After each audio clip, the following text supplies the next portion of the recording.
പോലീസുകാർ ആത്മഹത്യ ചെയ്യുമ്പോൾ കാണാം ഒന്നിച്ച് കുടുംബ പ്രശ്നങ്ങൾ കാരണം. ഈ കുടുംബ പ്രശ്നങ്ങളുടെ ബേസ് വരുന്നത് ഈ തൊഴിലിടത്തു നിന്നാണ്. അവസാനത്തെ സർക്കാരിന്റെ കാലത്തിലല്ലോ. അപ്പോൾ പല ഓഫീസർമാരും ഈ മെഡിക്കൽ ലീവ് എടുത്തവരെ വീണ്ടും ബോർഡിനേക്ക് അയക്കുക, അവർക്കെതിരെ അച്ചടക്ക നടപടി സ്വീകരിക്കുക, അവരുടെ ഇൻക്രിമെന്റ് കട്ട് ചെയ്യുക, അങ്ങനത്തെ ഒരുപാട് നടപടികൾ ഉണ്ടായിട്ടുണ്ട്. ഇപ്പോൾ ഇവിടെ മൊഴിയെടുക്കാൻ എന്നുള്ള വ്യാജേന വീട്ടിൽ പോയി മൊഴിയെടുത്ത് ആളില്ലാത്ത ഞാൻ അവിടെ ഉണ്ടാകുന്നൊക്കെ വിചാരിച്ചിട്ടായിരിക്കും അയാൾ പോകുന്നത്. അയാൾ വാതിൽ തുറന്നപ്പോൾ തന്നെ അകത്തൊക്കെ കയറി തലയൊക്കെ ഇട്ട് നോക്കി. ഈ ആദ്യത്തെ മറ്റേ കവിയായിട്ട് അറിയപ്പെട്ടിരുന്ന പോലീസുകാരൻ അവിടെ നിന്ന്, അല്ലെങ്കിൽ ഇപ്പൊ ആൾക്കാർക്കൊക്കെ ഒരു സ്വീറ്റ് സ്പോട്ട് ഉണ്ടായിരുന്ന ഒരാള് അവിടെ നിന്ന് നമ്മൾ കണ്ണിലെ കരടായി മാറാണ് എൻറ്റയർലി കുറെ. അതോ അതൊരു അപ്പോഴും അങ്ങനത്തെ ഒരു ഫാൻ ബേസ് നിങ്ങൾക്ക് ഉണ്ടോ? കവി എന്ന് പറയുന്നത് നമ്മൾ ട്രെയിനിങ് ആയിരുന്നല്ലോ. ഞാൻ പറഞ്ഞല്ലോ KP 5th പോലീസുകാരായിരുന്നു. കോട്ടയം ഇടുക്കിയിലേക്കാണ് അവർ പോയത്. ഞങ്ങളൊരു 8 പേര് മാത്രമാണ് തിരിച്ച് MSPയിലേക്ക് വന്നത്. അതില് ഞങ്ങൾ 3 ജില്ലയിലേക്കായിട്ട് സ്പ്ലിറ്റ് ആയിട്ട് പോയി. കോഴിക്കോട് സിറ്റി എന്ന് പറയുന്നത് ഒരു ജില്ലയാണ്, കോഴിക്കോട് റൂറൽ വേറൊരു ജില്ല, പോലീസ് ജില്ലയാണ്. അപ്പൊ ഞാൻ കോഴിക്കോട് സിറ്റിയിൽ എന്റെ ബാച്ചിൽ ഞാൻ മാത്രമേ ഉള്ളൂ, റൂറലിൽ 2 പേര്, ബാക്കി 5 പേര്. അപ്പൊ അത് ആ സാധനങ്ങളൊന്നും അവിടേക്കില്ല. പിന്നെ അവിടെ എത്തി. പിന്നെ എനിക്ക് കിട്ടിയൊരു അവസരം എന്ന് പറഞ്ഞാൽ ഞാൻ എയർ ക്യാമ്പിലുള്ളപ്പോൾ ഒരു മെഡിക്കൽ ലീവ് എടുത്തു. കുറച്ച് ദിവസം മെഡിക്കൽ ലീവ് എടുത്ത് തിരിച്ചു വന്നപ്പോൾ അന്ന് എന്നെ ഗാർഡ് ഇട്ടു. അപ്പം മെഡിക്കൽ ലീവ് എടുത്തതിന് പണിഷ്മെന്റ് ആയിട്ട് കണ്ടിന്യൂസ് ആയിട്ട് 2 ദിവസം ഗാർഡൊക്കെ ഇടും. അപ്പൊ അന്ന് അങ്ങനെ ഗാർഡ് ഇട്ടു. നമ്മൾ ഗാർഡ് കയറി നിൽക്കുമ്പോൾ അല്ല, നമ്മൾ എന്തെങ്കിലും ആവശ്യത്തിനൊക്കെ മെഡിക്കൽ ലീവ് എടുക്കും. അതെ അതെ അതെ. അന്ന് പക്ഷെ ഞാൻ തല കറങ്ങിയിട്ടൊക്കെ വീണിട്ടൊക്കെയാണ് മെഡിക്കലായത്. അപ്പോൾ തിരിച്ചു വന്നിട്ട് ഈ എക്സ്ട്രാ ഗാർഡ് ഇട്ട സമയത്ത് കമ്മീഷൻ ഓഫീസ് ലീവ് എടുക്കുന്നതിന് പണിഷ്മെന്റ് എന്താണെന്ന് എനിക്ക് മനസ്സിലാവുന്നില്ല. അത് നിങ്ങളുടെ റൈറ്റ് അല്ലേ? അതാണ് പോലീസിലെ ഏറ്റവും വലിയ ഭീകരത. പോലീസുകാരെ സംബന്ധിച്ച് ആഴ്ചയിൽ ഒരു ദിവസം ഓഫ് എന്ന് പറയുന്നത് എല്ലാ നിയമപ്രകാരമുള്ള സാധനമാണ്. 6 ദിവസം ജോലി ചെയ്താൽ 7ാമത്തെ ദിവസം ഓഫ് കൊടുക്കാൻ. ഞാൻ സോഷ്യൽ ഓഡിറ്റിംഗ് സ്പേസിൽ നിന്നാണ് വരുന്നത്, അതുകൊണ്ടാണ് എനിക്കത് ക്രോസ് ചെയ്ത് പോകാൻ പറ്റുക. അതാണ് ഞാൻ തിരിച്ചതിലേക്ക് തന്നെ വരുന്നത്. അപ്പോൾ ഒരു സ്റ്റേഷനിൽ ഉണ്ടാവേണ്ടതാണ് ഈ ഓഫ് ചാർട്ട്. പോലീസുകാരുടെ ഓഫ് ഏത് ദിവസം എന്നുള്ളത് ഓഫ് ചാർട്ട് ഉണ്ടാവണം. അതനുസരിച്ച് ഓഫ് കൊടുക്കണം. അടിയന്തര ലോ ആൻഡ് ഓർഡർ സിറ്റുവേഷൻ ഉണ്ടെങ്കിൽ ആ ഓഫ് റീകോൾ ചെയ്യാം. അതിന് പകരം അവർക്ക് വേറെ ദിവസം ഓഫ് കൊടുക്കണം. ഇല്ലെങ്കിൽ ആ ഓഫ് ഡ്യൂട്ടി അലവൻസ് കൊടുക്കണം. ഇതാണ് സംഭവം. പക്ഷെ സംഭവം എന്ന് പറഞ്ഞാൽ ഈ ഓഫ് പല സ്ഥലത്തും കൊടുക്കാറില്ല. ഞാൻ ആറന്മുളയിലൊക്കെ പോയപ്പോൾ അവിടെ ഈ ഓഫ് ഡ്യൂട്ടി ചാർട്ട് എന്ന് പറഞ്ഞ സാധനം തന്നെ ആ സ്റ്റേഷനിലില്ല. അങ്ങനെ സംഭവം തന്നെ അവർക്ക് ധാരണയില്ല. ഓഫ് ചോദിക്കണമെങ്കിൽ തന്നെ ഈ പറഞ്ഞ 2-3 ആഴ്ച കൂടുമ്പോൾ ഒരു ഓഫ് ചോദിച്ചാൽ തന്നെ കിട്ടിയിട്ടില്ല. ഓഫൊന്നും ചോദിക്കാണ്ട് കൊടുക്കേണ്ട സാധനം. 6 ദിവസം ജോലി ചെയ്താൽ 7th ഡേ ഓഫ് ആയിരിക്കണം, അല്ലെങ്കിൽ 14 ഡേയ്സിൽ 2 ദിവസം ഓഫ് കൊടുക്കുക എന്നുള്ളതാണ്. ഇങ്ങനൊരു സംഭവം ഉണ്ട്, പക്ഷെ അതിനകത്ത് നടപ്പാകുകയില്ല. പിന്നെ നമ്മളൊരു കാഷ്വൽ ലീവ് ഒക്കെ വെച്ച് കഴിഞ്ഞാൽ തന്നെ അത് ഈ പറഞ്ഞ പോലെ നമ്മുടെ പോലീസിലെ ലീവ് എഴുതുന്നൊരു അപേക്ഷയുടെ ഫോർമാറ്റ് ഉണ്ടായിരുന്നു. ഞങ്ങളൊക്കെ എഴുതി പഠിച്ച സാധനം. ബഹുമാനപ്പെട്ട ഇൻസ്പെക്ടർ അവർകൾ മുമ്പാകെ ഇന്ന പോലീസ് സ്റ്റേഷനിൽ ജോലി ചെയ്ത് വരുന്ന ഇന്ന നമ്പറുകാരൻ പോലീസ് താഴ്മയായി ബോധിപ്പിക്കുന്ന അപേക്ഷ, അവധി അപേക്ഷ, ഇങ്ങനെ എഴുതി വെക്കണം. അപ്പോൾ ഇതൊക്കെ വീട്ടുകാർ കണ്ടാൽ ചിലപ്പോൾ വീട്ടുകാർ അറിയുന്നൊക്കെ ഞങ്ങൾ തമാശയായിട്ട് പറയാറുണ്ട്. ബാക്കിയുള്ളതിലൊക്കെ ജസ്റ്റ് ഒരു വാചകം എഴുതി വെച്ചിട്ട് ലീവ് എഴുതി പോകണം. അത് ക്യാഷ് ലീവ്, അർഹതപ്പെട്ട ലീവിനാണിത്. അതാണ് ഞാൻ അതിലേക്ക് തന്നെ തിരിച്ചു കൊണ്ടുവരണേ. നമ്മളെ ഹ്യൂമൻ റൈറ്റ്സ് പ്രൊട്ടക്റ്റ് ചെയ്യണം വേണ്ടിയിട്ടാണല്ലോ നമ്മൾ റൈറ്റ്സ്, പ്രോപ്പർട്ടി എല്ലാം സേഫ് ഗാർഡ് ചെയ്യാനുള്ളൊരു ഫോഴ്സാണ്. ഇതിനകത്തുള്ളൊരു ഹ്യൂമൻ റൈറ്റ്സ് വയലേഷൻസിലേക്കാണ് ഞാനിപ്പോൾ കേൾക്കുന്നത്. അതുകൊണ്ട് എനിക്കത് തിരിച്ച് അങ്ങോട്ട് തന്നെ കൊണ്ടുപോകുന്നത്. അതിനെ പറ്റിയിട്ടൊന്ന് പറയാമോ? ഈ പറഞ്ഞ ബേസിക് ലീവ്, അല്ലെങ്കിൽ അതായത് നമ്മൾ മെഡിക്കൽ ലീവ് എടുക്കുന്നത് നമുക്ക് വയ്യാതെ വരുമ്പോഴാണ്. മെഡിക്കൽ ലീവ് എടുത്ത് വരുന്ന ഒരാൾക്ക് പണിഷ്മെൻറ്റ് കൊടുത്തിട്ട് അതെന്തൊരു ഐറണിയാണ്. പണിഷ്മെൻറ്റ് മാത്രമല്ല, ഭയങ്കരമായിട്ട് നായാടപ്പെടുകയും ചെയ്യും. ഇപ്പോൾ ഈ കഴിഞ്ഞ അവസാനത്തെ സർക്കാരിൻ്റെ കാലത്തിലല്ലോ. അപ്പോൾ പല ഓഫീസർമാരും ഈ മെഡിക്കൽ ലീവ് എടുത്തവരെ വീണ്ടും ബോർഡിനേക്ക് അയക്കുക, അവർക്കെതിരെ അച്ചടക്ക നടപടി സ്വീകരിക്കുക, അവരുടെ ഇൻക്രിമെന്റ് കട്ട് ചെയ്യുക, അങ്ങനത്തെ ഒരുപാട് നടപടികൾ ഉണ്ടായിട്ടുണ്ട്. ഞാൻ തന്നെ ആറന്മുളയാകുമ്പോൾ ഒരു മെഡിക്കൽ ലീവ് എടുത്തൊരു കഥയുണ്ട്. ഞാൻ 16 ദിവസം ആറന്മുള സ്റ്റേഷനിൽ ജോലി ചെയ്യുന്നു. നമ്മൾ ഇവിടുന്ന് കോഴിക്കോടുകാരനായതുകൊണ്ട് അവിടെ താമസിച്ച് ജോലി ചെയ്യുന്നതുകൊണ്ട് നമുക്ക് എല്ലാ നൈറ്റും ഇതൊക്കെ നമുക്ക് കിട്ടും. നമുക്കിപ്പോൾ ഒരു സാധാരണ നൈറ്റ് ഡ്യൂട്ടി കഴിഞ്ഞുള്ള റെസ്റ്റ് ഒന്നും ഇല്ലാണ്ടാണ് നമ്മളവിടെ പണിയെടുക്കുന്നത്. ഈ 16 ദിവസം കഴിഞ്ഞിട്ട് ഞാനൊരു 3 ദിവസത്തെ ലീവിനാണ് വെക്കുന്നത്. ഒരു 16 ദിവസം കഴിഞ്ഞിട്ട് 3 ദിവസം വീട്ടിൽ പോകാൻ വേണ്ടി നമ്മളൊരു ലീവ് വെക്കുന്നതാണ്. അപ്പോൾ ആ ലീവ് ശനി ഞായർ തിങ്കളാണ് ലീവ് വെച്ചെന്ന് തോന്നുന്നു. ശനിയാഴ്ച തന്നില്ല. ശനിയാഴ്ച രാത്രി 8 മണിയായപ്പോൾ റൈറ്ററിനെ വിളിച്ചിട്ട് പറഞ്ഞു ലീവ് ഗ്രാൻഡ് ആയിട്ടുണ്ടെന്ന്. നോക്കുമ്പോൾ ഞായറാഴ്ച ഒരു ദിവസത്തെ BH എന്ന് പറഞ്ഞാൽ ബെനിഫിഷ്യറി ഹോളിഡേ. അത് കാഷ്വൽ ലീവിൽ പെടില്ല. നമുക്ക് അന്ന് ഈ അവധി ദിവസങ്ങളിൽ എടുക്കുന്ന ലീവ് കാഷ്വൽ ലീവിൽ കുറയ്ക്കില്ല. അപ്പോൾ അന്ന് രാത്രി 8:30 ശേഷം എനിക്ക് കോഴിക്കോട്ടേക്ക് വരാൻ പറ്റില്ല, ട്രെയിനും വണ്ടിയൊന്നുമില്ല. പിന്നെ ഏതെങ്കിലും ബസ്സൊക്കെ കയറി പോയാലും ഞാൻ പിറ്റേ ദിവസം ഇവിടെ എത്തും. പിന്നെ അത് കഴിഞ്ഞ് തിങ്കളാഴ്ച എനിക്ക് അവിടെ ബാങ്ക് ഇലക്ഷൻ്റെ ഡ്യൂട്ടി ഇട്ടുണ്ട്, അത് 6 മണിക്ക് പോകും വേണം. അപ്പോൾ അതായത് ഒരു ദിവസം ഒരു ദിവസത്തെ അവധി എനിക്ക് തന്നു. പക്ഷെ ആ അവധിക്ക് ഇവിടെ വന്നാൽ ഞാൻ പിറ്റേ ദിവസം ഡ്യൂട്ടിക്ക് അവിടെ ആബ്സെൻ്റ് ആവും. അത്ര എത്താൻ പറ്റില്ല, ദൂരം. അത്രയും 10-12 മണിക്കൂർ യാത്രയില്ലേ അവിടെ നിന്ന് ഇങ്ങോട്ട്. അതും കൃത്യമായി ബസ്സൊക്കെ കിട്ടിയാൽ തന്നെ. അപ്പം ഞാൻ അഥവാ അവിടെ നിന്ന് വന്നാൽ തന്നെ അവിടെ വന്ന് കോഴിക്കോട് ഇറങ്ങി അടുത്ത വണ്ടിക്ക് തിരിച്ച് കയറിയാലേ എനിക്ക് ഡ്യൂട്ടിക്ക് പോകാൻ പറ്റുള്ളൂ. അപ്പം നമ്മളെ ബുദ്ധിമുട്ടിക്കുക എന്നുള്ളൊരു സാധനത്തിലായിരുന്നു. അങ്ങനെ ഞാനിവിടെ വന്നു.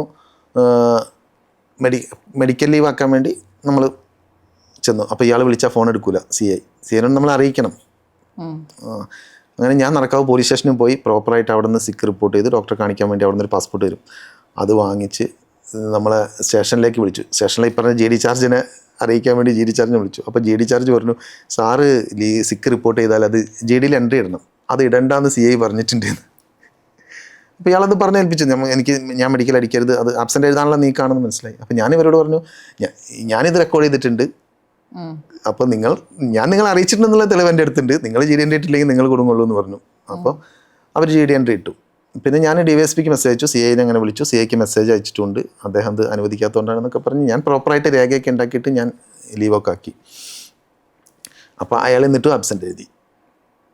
എന്നിട്ട് എനിക്കെതിരെ അച്ചടക്ക നടപടിക്ക് ശുപാർശ ആബ്സെൻ്റ് ആക്കി. എന്നിട്ട് അച്ചടക്ക നടപടിക്ക് അയച്ചു. എന്നിട്ട് അതിൻ്റെ മുകളിൽ എനിക്ക് PR ഇതാക്കി. അപ്പോൾ ആ ലീവിൻ്റെ ഒന്നും ശമ്പളം എപ്പോഴും കിട്ടിയിട്ടില്ല. സമയത്ത് ലീവ് കഴിഞ്ഞ് ജോയിൻ ചെയ്തിട്ട് 2 മാസം കഴിഞ്ഞ ശമ്പളം കിട്ടിയിട്ടില്ല. അത് അച്ചടക്ക നടപടിയുടെ ഭാഗമായിട്ട് പിടിച്ചു വെക്കുന്നതാണ്. അത് ഒന്നും തീരുമാനമാക്കിയിട്ടില്ല, അതിങ്ങനെ പെൻഡിങ്, ആ നടപടി പെൻഡിങ് ആക്കിയിട്ടിരിക്കുക 3 വർഷമായിട്ടും.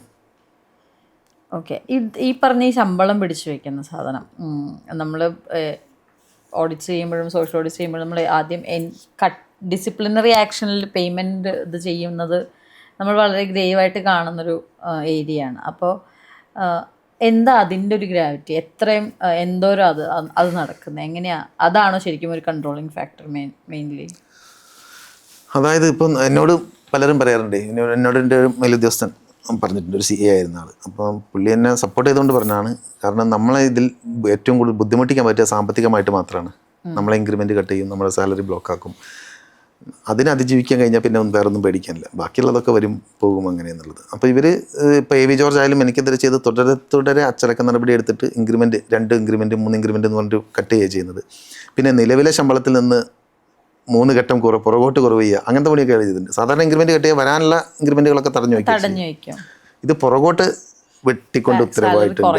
അതായത് നമ്മളിപ്പോൾ വാങ്ങിച്ചുകൊണ്ടിരുന്ന സാലറിയിൽ നിന്ന് ഒരു 3 വർഷത്തെ പുറകിലേക്കുള്ള സാലറിയായി മാറുന്നു. അതിലും നമുക്കൊന്നും ചെയ്യാനില്ല. അതിനൊക്കെ നമ്മൾ മുകളിലേക്ക് അപ്പീൽ കൊടുക്കും, പരാതി കൊടുക്കും. ഇതൊക്കെ പോലീസ് ഫോഴ്സിനകത്ത് മാത്രമേ നിങ്ങൾക്ക് പരാതി കൊടുക്കാൻ പറ്റുള്ളൂ?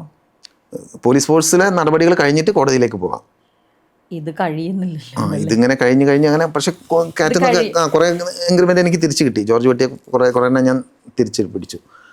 അപ്പോൾ അതും ഇത് എത്ര കാലം എടുക്കുന്ന ഒരു പ്രോസസ്സാണ് ഇങ്ങനെ ഫോഴ്സിനകത്ത് തന്നെ പരാതി കൊടുത്തത് തിരിച്ചു വാങ്ങിക്കുന്നത്? 2 മാസം കൊണ്ടൊക്കെ അച്ചടക്ക നടപടി തീരുമാനം എടുക്കണം എന്നുള്ളതാണ്. പക്ഷേ ഇവർ വർഷങ്ങളെടുക്കും, ഒരുപാട് വർഷങ്ങളെടുക്കും. ഇപ്പം എന്നെ അവസാനത്തെ സസ്പെൻഷൻ കഴിഞ്ഞിട്ട് 1.5 വർഷം കഴിഞ്ഞിട്ടും അതിൽ തീരുമാനം എടുത്തിട്ടില്ലായിരുന്നു.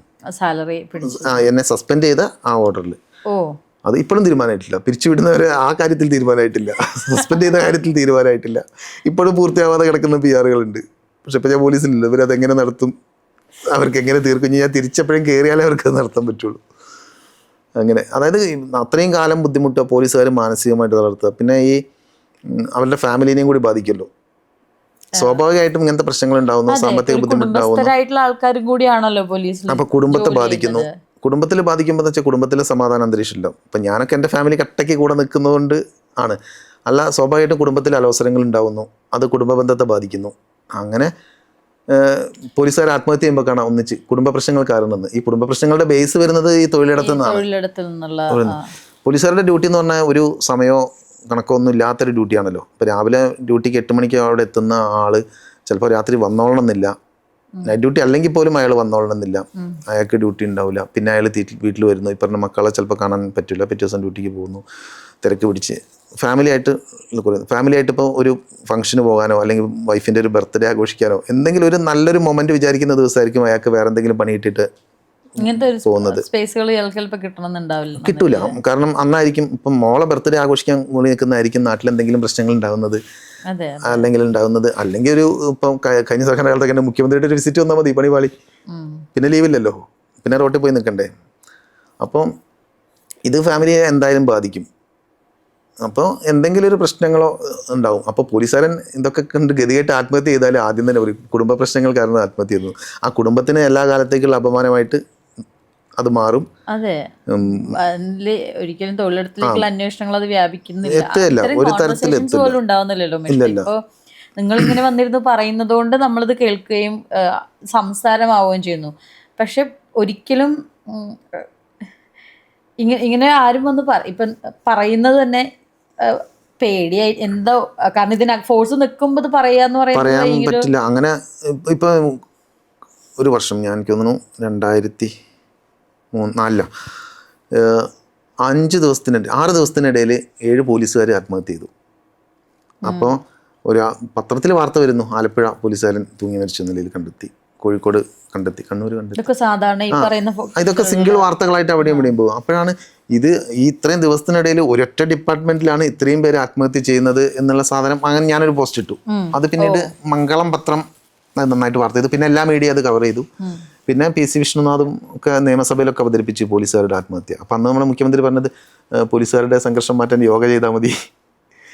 അപ്പോൾ അന്ന് വിഷ്ണുനാഥ് പറയുന്നുണ്ട്, യോഗ എന്ന് പറയുന്നത് ചെയ്യാൻ പോലീസുകാർക്ക് അല്ലെങ്കിലേ സമയമില്ല, പിന്നെ യോഗയ്ക്കും കൂടി നിർബന്ധിച്ച് ചെയ്യിക്കാന്ന് പറഞ്ഞാൽ അത് ബുദ്ധിമുട്ടാണെന്ന്. അപ്പം CM പറയുന്നുണ്ട്, യോഗ എന്ന് പറയുന്നത് എപ്പോൾ വേണമെങ്കിലും ചെയ്യാം, നമുക്കിപ്പോൾ ഇവിടെ ഇരുന്നുകൊണ്ടും ചെയ്യാൻ പറ്റുന്ന സംഭവമാണ് യോഗ എന്നൊക്കെ പറയുന്നുണ്ട്. അത്ര പരിഹാസത്തിലാണ് അതിനെടുത്തത്, ഈ പോലീസുകാരുടെ ആത്മഹത്യ എന്നുള്ള വിഷയത്തെ.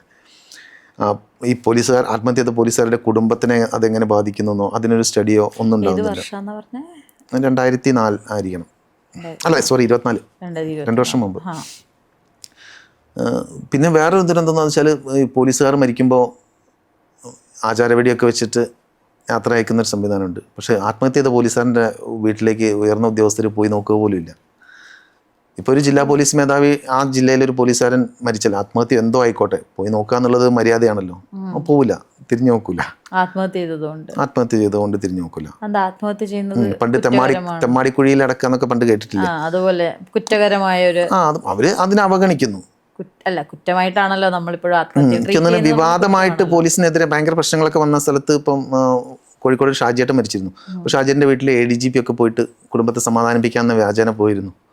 അപ്പോൾ അതൊരു ഫോട്ടോ പ്രചരിപ്പിച്ചതിൻ്റെ ആരോപണം വന്നിട്ടാണ് ഇതാക്കി. ആ ഫോട്ടോയിലുള്ള ടൈല് വീട്ടിലെ ടൈലാണ് തന്നെയാണോ ഉറപ്പുവരുത്താനാണ് ADGP പോയത്. അപ്പോൾ അങ്ങനെയാണ് അത് ഭയങ്കര സങ്കടം. കാരണം ഇപ്പോൾ നമ്മൾ മരിച്ചിട്ട് നമ്മളെ മേലുദ്യോഗസ്ഥന്മാർ സമാധാനിപ്പിക്കാൻ വരുന്നില്ല. അങ്ങനെ ഞാൻ പരമാവധി കഴിയുന്നിടത്ത്, ഞാനൊരു സാധാ പോലീസുകാരനാണ്, എന്നാലും നമ്മൾ എത്താൻ ശ്രമിക്കാറുണ്ട് ഇങ്ങനത്തെ കേസുകൾ. അല്ല, നമ്മൾ ആ സ്പേസിലേക്ക് അന്വേഷണങ്ങൾ പോലും പോകുന്നില്ല, അല്ലെങ്കിൽ ആ രീതിയിലേക്ക്. ഇപ്പോൾ തൊഴിൽ പ്രശ്നങ്ങൾ നമ്മളെല്ലാ ആൾക്കാരും സമരം ചെയ്യുന്നു, നമുക്കിത് ചിന്തിക്കാൻ പറ്റുന്നില്ലല്ലോ. പോലീസുകാർ സമരം ചെയ്യുന്നത് നമുക്ക് ഈ പറഞ്ഞ പോലെ ചിന്തിക്കാൻ പറ്റുന്ന കാര്യങ്ങളല്ല. ഇത് നമ്മളായിട്ട് തന്നെ ഇങ്ങനൊരു കോൺവെർസേഷൻ പോലും ഇനിഷ്യേറ്റീവ് ഉണ്ടാവുന്ന പോലും ഇല്ല. ഇങ്ങനത്തെ ഇത് പതിറ്റാണ്ടുകളായിട്ട് ഇവർ ഈ ജീവിതം ജീവിച്ചു വരികയാണ്. ഒരിക്കലും അതിനകത്തു നിന്ന് ഒരാൾ ഇതുപോലെ വന്ന് പറയുന്നല്ല, എത്ര പേര് പറയും, അതാണ് വേറൊരു വിഷയം. പറയാൻ പറ്റില്ല, പറയുന്നവർ നോട്ടപ്പുള്ളിയാവും. അതെ, നിങ്ങൾ ഉമേഷിന് അങ്ങനെയല്ല, ഉമേഷിന് ഫോഴ്സുള്ള സമയത്ത് തന്നെ ഇതിനെപ്പറ്റി സംസാരിച്ചിരുന്ന ഒരാളാണ്. ആ സ്പേസിൽ നിന്ന് വന്നിട്ടേ ഞാൻ അതാണ് നിങ്ങൾ ഈ കവി അല്ലെങ്കിൽ ഈ ഇമേജ് ആദ്യം പറയുമ്പോൾ ഞാൻ ഇത്രയും അവിടുന്ന് അപ്പം എന്തിലൂടെ കടന്നു പോന്നിട്ട് എവിടെ നിന്നാണ് നിങ്ങൾ ഈ ചോദ്യം ചെയ്യാനുള്ളത് സ്പേസിലേക്ക് വരുന്നതിന്? പേഴ്സണലി ഇത്തരം അനുഭവങ്ങൾ തന്നെയാണോ, അതോ ചുറ്റുമുള്ള ആൾക്കാരുടെയും സപ്പോർട്ടുണ്ടോ? ഇപ്പം ചിലപ്പോൾ എനിക്ക് പറയാൻ പറ്റാം, ഞാൻ മറ്റുള്ള ഒരാളുടെ വോയിസ് ആവുക എന്നുള്ളൊരു സാധനം ഉണ്ടല്ലോ, അതൊക്കെ നിങ്ങൾക്കൊരു പ്രചോദനമാണോ? അത് അവനവൻ്റെ ചെറുത്തുനിൽപ്പിന് വേണ്ടി പറഞ്ഞു തുടങ്ങിയതാണോ? എൻ്റെ ചെറുത്തുനിൽപ്പിന് വേണ്ടിയാണ് ഞാൻ പറഞ്ഞു തുടങ്ങിയത്. ഇപ്പം ഞാൻ പറഞ്ഞ ഈ ഷോർട്ട് ഫിലിമിൻ്റെ ഒരു വിഷയത്തിലൊക്കെയാണ് നമ്മൾ ഒരു പ്രതിഷേധം എന്നുള്ള നിലയ്ക്ക് തിരിച്ച് പറഞ്ഞു തുടങ്ങിയത്. എന്നെ പിരിച്ചുവിടാൻ പറ്റില്ല എന്ന് തിരിച്ച് പറയും, അയാൾ എന്നെ കെട്ടോട്ടടിക്കുകയൊക്കെ ചെയ്തൊരു സംഭവം വരുന്നത്. പക്ഷേ പിന്നീട് പറഞ്ഞ പോലെ നമ്മളൊരു സിനിമ കണ്ട് ആസ്വാദനം എഴുതിയാൽ പോലും, അല്ലെങ്കിൽ നമ്മളൊരു സിനിമയെക്കുറിച്ച് പറയുന്നതിൽ പേഴ്സണൽ സ്പേസിൽ പോലും ഇവർ കയറിയിട്ട് ഇതാക്കാൻ തുടങ്ങി. പിന്നെ എന്നെ വ്യക്തിപരമായിട്ട് പറഞ്ഞാൽ നമ്മളൊരു എൻ്റെ ആദ്യമായിട്ടുള്ളൊരു പ്രേമത്തിൻ്റെ വിഷയം. ഇപ്പോൾ ജാനമ്മ കുഞ്ഞുണ്ണി എന്ന് പറഞ്ഞൊരു സഖാവുണ്ട്. അപ്പോൾ പുള്ളിക്കാരിയാണ് ഈ AV ജോർജിനോട് പറയുന്നത്, ഇങ്ങനൊരു ഉമേഷ് വള്ളിക്കുന്ന് പറഞ്ഞ പോലീസുകാരുണ്ട്, നമ്മളൊരു വേണ്ടപ്പെട്ട കുട്ടീൻ്റെ, അവളായിട്ട് പ്രേമത്തിലാണെന്നൊക്കെ. ഈ ഉമേഷ് വള്ളിക്കുന്ന് കേട്ടതും ഇയാൾക്ക് ലഡു പൊട്ടി. അതായത് ഇയാൾ എന്ത് നടപടി എടുക്കുമ്പോഴും ഞാനത് പരസ്യപ്പെടുത്തുന്നു, ഫേസ്ബുക്കിലിടുന്നു, ഇയാൾക്ക് അത് തിരിച്ച് നാണക്കേടാവുന്നു, ആ അവസ്ഥയിലെത്തുന്നു. അപ്പം ഇത് അയാൾ ഉദ്ദേശിച്ചത് മറ്റേ പഴയ ശങ്കരാടി സന്ദേശ സിനിമയിൽ പറയുന്ന പോലെ എതിർ പാർട്ടിയിലെ കുറച്ച് ചെറുപ്പക്കാരുണ്ട് പെണ്ണ് കേസിലോ ഗർഭ കേസിലോ പെടുത്താതുള്ള. ഇയാൾ ഉദ്ദേശിച്ചത് ഇത് പെണ്ണ് കേസ് എന്നുള്ള നിലയ്ക്ക് മനസ്സിലാക്കാനുള്ള ഒരു നിലവാരം അയാൾക്ക് ഉണ്ടായിരുന്നിട്ടുള്ളൂ. ഒരു പ്രേമം എന്നൊക്കെ പറയുന്നത് ഒരു പെണ്ണ് കേസ് എന്നുള്ള നിലയ്ക്ക് മനസ്സിലാക്കാനുള്ള ഒരു ബോധം അയാൾക്കുള്ളൂ, അത്രേ പേരേ ഉള്ളൂ. അപ്പോൾ അയാളത് വെച്ചിട്ട് അപ്പം തന്നെ അന്നത്തെ സ്പെഷ്യൽ ബ്രാഞ്ചുകാരെ കൊണ്ട് പരാതിയൊക്കെ എഴുതിപ്പിച്ച് ആതിരയുടെ അമ്മയെ കൊണ്ട് പരാതി, എൻ്റെ മകളെ പ്രേമം നടിച്ച് വശീകരിച്ച് വിവാഹ വാഗ്ദാനം നൽകി കൊണ്ടുപോയി എന്നൊക്കെ പറഞ്ഞിട്ട്.